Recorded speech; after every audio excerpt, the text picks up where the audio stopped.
has covered the Allman Brothers Band for 25 years, conducted hundreds of interviews. He's written for everybody, The New Yorker, Sports Illustrated, Wall Street Journal, all that sort of thing, People magazine.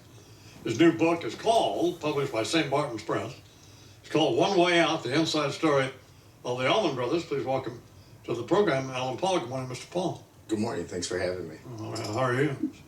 I'm doing good. I'm not really used to being up and talking at this hour as you are. Yeah. All of these bands, I'm just thinking about it, they all have problems, don't they? I mean, like I just watched that documentary about the Eagles, and they all hate Don Felder and each other. And then just that, is there any band that ever stayed together? I mean, I guess the Stones get along pretty much. But oh, no, not really.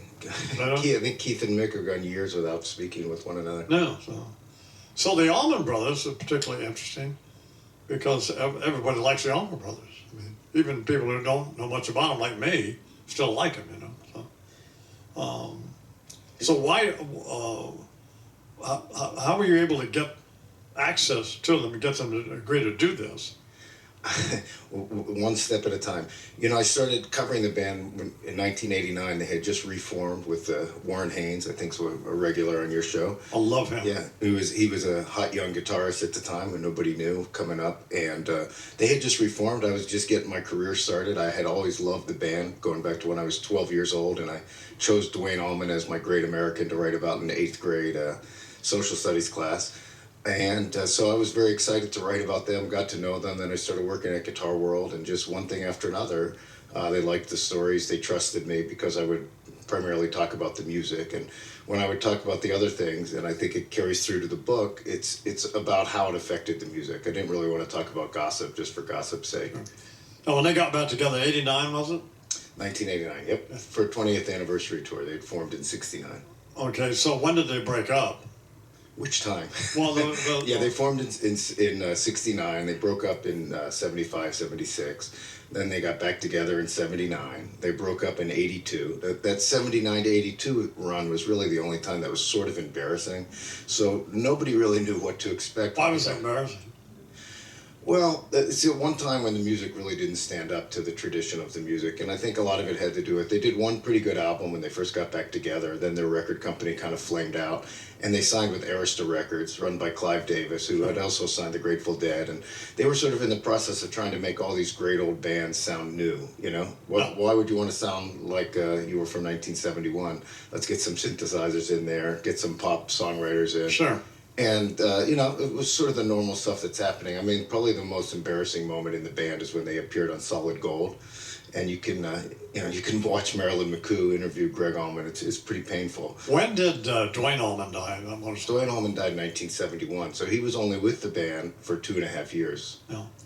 How, by the age of 24, did he become such one of the phenomenal guitar players of all time, I guess? You know, the guitar playing is one thing. It's you know, you can listen to it, you can understand the music. There's no real explanation except that he was completely dedicated to it from the time he was about 16.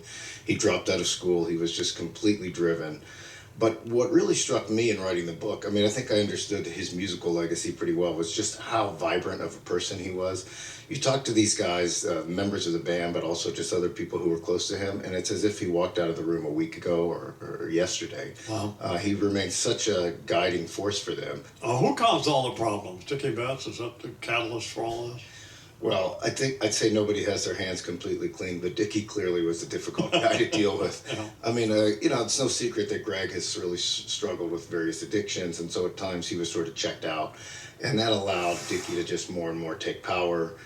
Dickie, I think, is an incredible musical presence. He certainly was the guy who pulled it out of the fire after Duane died, and nobody thought they'd be able to continue, and they did. They ended up having their greatest success. He wrote Ramblin' Man.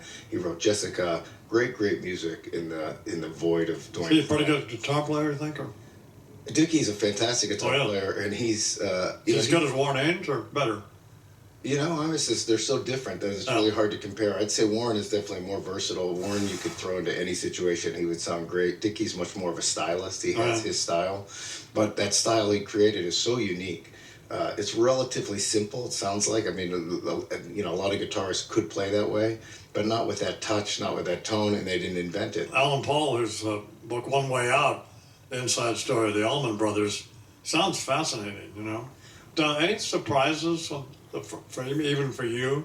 Oh yeah, there were a lot of surprises. Like I mean, the- small surprises. Like, Well, Warren Haynes never liked the first version of Soulshine that they recorded. There's a lot of little things like that, but in the bigger picture, you know, I was really taken again by the vitality of Dwayne and the extent to which he still runs the show in so many ways, being absent.